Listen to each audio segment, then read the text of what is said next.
Hello, my name is Tia, and I'm here to tell you a little bit about the San Francisco Dharma Collective.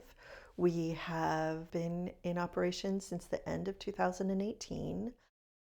Some students from an organization that closed spent a little bit of time trying to determine whether they also needed to disband and find other Sangha or whether we could continue on together.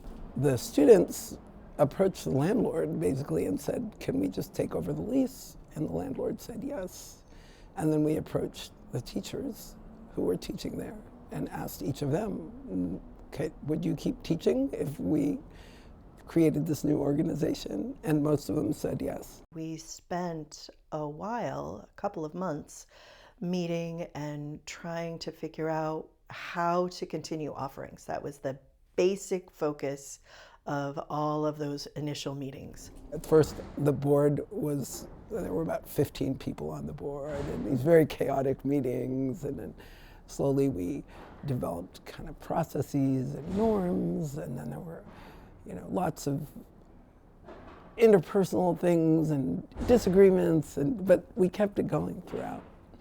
And then the pandemic hit.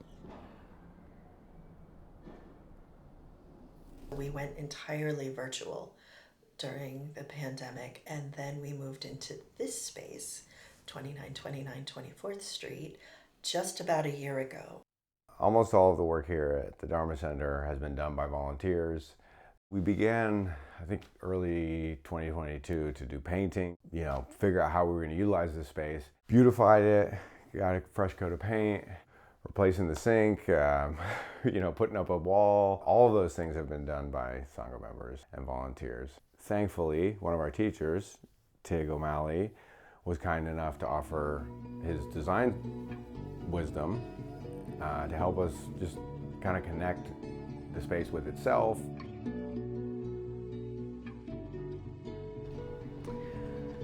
So this is the part of the center that we sit in and where we participate with our hybrid Zoom interactions. Perhaps taking up one of them, two of them, three. We put a call out for donations within the community and the Sangha. Someone donated a cabinet for the kitchen, but we were able to repurpose it for the camera and the television screen for the Zoom.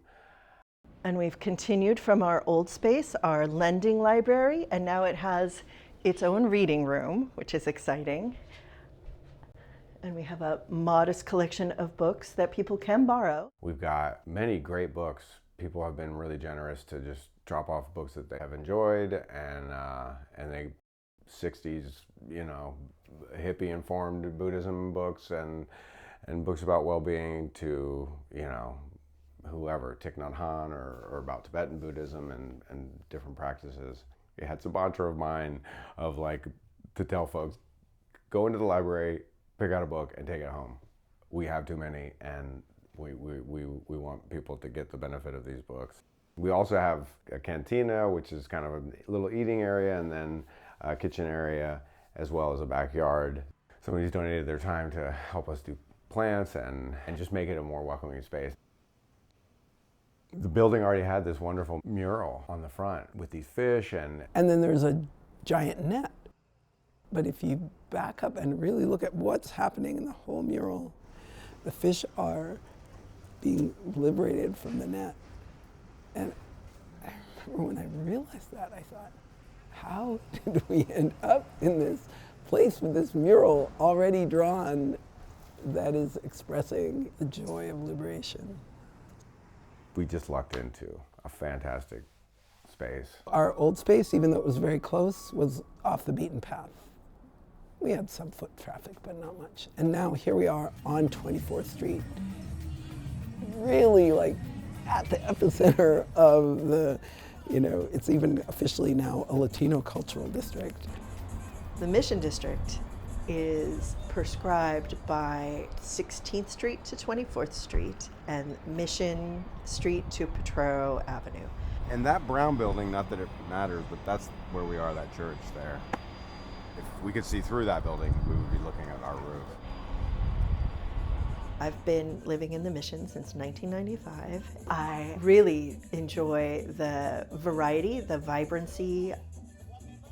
I was very excited when I moved here that there were restaurants open very late and that there are people around all the time. There's panderias from all over Central and South America, so you can find community and culture from all over, which makes it really important for us as a center to really practice offering for the people who are in our local community in terms of who's right outside our door, and also our local community in terms of who's in San Francisco in general. So it's been exciting to work on that. There is so much foot traffic in front of our space that when new people come to our space, we almost always ask them, how'd you find out about us? And now, probably 7 times out of 10, the answer is I was walking by and I saw that, wow, there's a meditation center here, you know. So it's really changed how we interact with the community. Our community tends to be drawn to the aspects of the Dharma that are more secular, that are less rooted in religious practice and more in the Dharma and how it is useful in navigating the world that we all live in. While some teachers teach sutras and present the wisdom of the Buddha based in sutra, others are closer to relational, emotional well-being, emotional balance, both from the tantric tradition with practices like Chandra Easton, feeding your demons. Also got Eve Ackman, who is coming from a more psychological perspective while also rooted in deep Dharma. We've been thinking a lot about how to describe the continuity, like what is our through line. And while the collective hasn't necessarily come to a decision, one of the things that I see in our through line is a way to use the Dharma in your life. So there's a rich experiential learning in learning about the Dharma on the cushion, and there's an amazing return of practice in working those same teachings and those same lessons out in the world, in your relationships, in your work environment, in your family life. The San Francisco Dharma Collective offers a variety of classes, and we'd love for you to join us. Our teachers come from many different backgrounds, including monastics, former monastics, lay teachers, and teachers who are more science-based. We appreciate the diversity of our Sangha, and we strive to remove impediments to the Dharma to make it more accessible and comfortable, and to be here for anyone who comes in the door. Different classes throughout the week offer different meditation lengths and styles and a variety of discussion formats. Sometimes these experimental offerings show us unexpected and new ways to practice. We're always excited when visiting teachers join us at the collective. In our Sutra study class, we connect important Buddhist ideas across different traditions, Buddha lands, and realms. Recovery and other peer-led groups are a cornerstone of our Sangha, building community, connecting people, and supporting ourselves and each other in practice and on the path. Each of our offerings is, in some way, about using the Dharma in daily life, and that's really what we are about. Together, we're learning the ways that love can be a connecting force as we strive to live the Dharma.